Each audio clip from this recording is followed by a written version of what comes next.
Assalamualaikum, hari ini saya Nur Ainun Baria dan bersama rakan saya Nur Emily Dania Farisha akan membentangkan tajuk Raja Tangga dan kod mnemonik. Pengenalannya ialah Raja Tangga ialah pengatur caraan jenis grafik iaitu lukisan.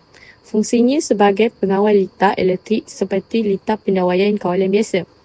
Tujuannya untuk menerangkan proses kawalan dalam sesuatu sistem. Cara penggunaan boleh dimuat turun ke dalam PLC menggunakan komputer. Seterusnya, normally open dan normally close. Normally open, litar terbuka dan hanya tertutup bila diaktifkan, tidak membenarkan arus melaluinya. Normally close, litar tertutup dan akan terbuka bila diaktifkan, ia membenarkan arus melaluinya. Ini adalah contoh gambar normally open dan normally close. Terdapat 6 ciri-ciri raja tangga. Yang pertama, direct actuation, untuk tindakan secara langsung. Yang kedua, indirect actuation, melibatkan tindakan kawalan tidak langsung yang dipantau oleh PLC. Indirect actuation terbahagi pada 5 bahagian, iaitu internal relay, menggunakan IR sebagai perantara dan mengagihkannya mengikut keperluan. Maklumat boleh diproses dalam bentuk normally open atau normally close yang disimpan dalam memori PLC.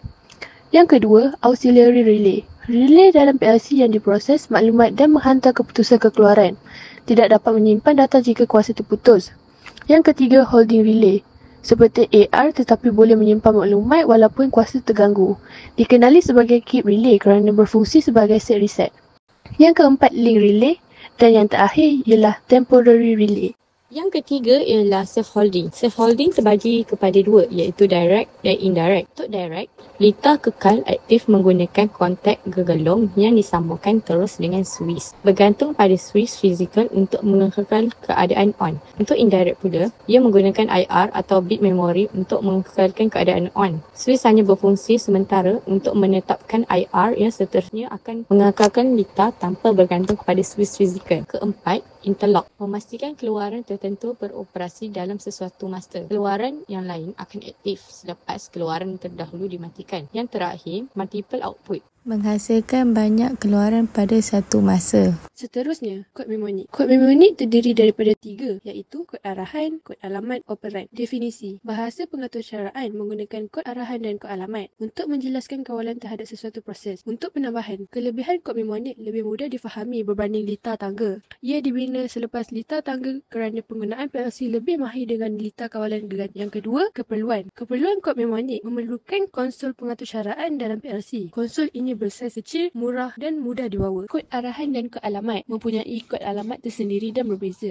Jenama yang sama, kod alamat tetap berbeza antara model. Contoh kod alamat, PLC jenama Omron, model CQ-M1H, CPU 21, peranti masukan keempat 00003. Penukaran automatik kod alamat dalam perisian komputer bertujuan untuk sistem pengenalan tertentu. Contohnya, PLC Omron model CQ-M1H, kod alamat 10000 dalam perisian komputer ditukar menjadi 100.00. Peran pula maklumat mengenai data yang akan dilaksanakan oleh kod tertentu.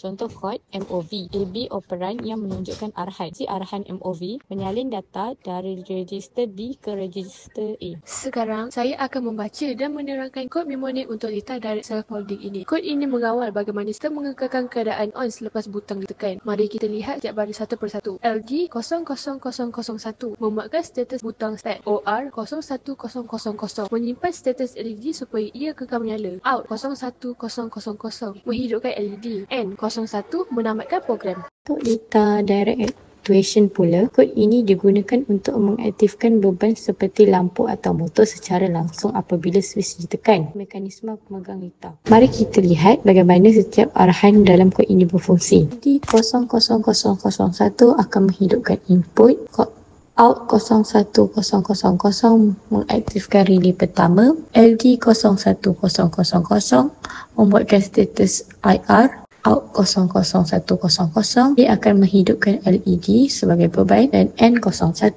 akan menamatkan program. Itu sahaja daripada kami. Terima kasih.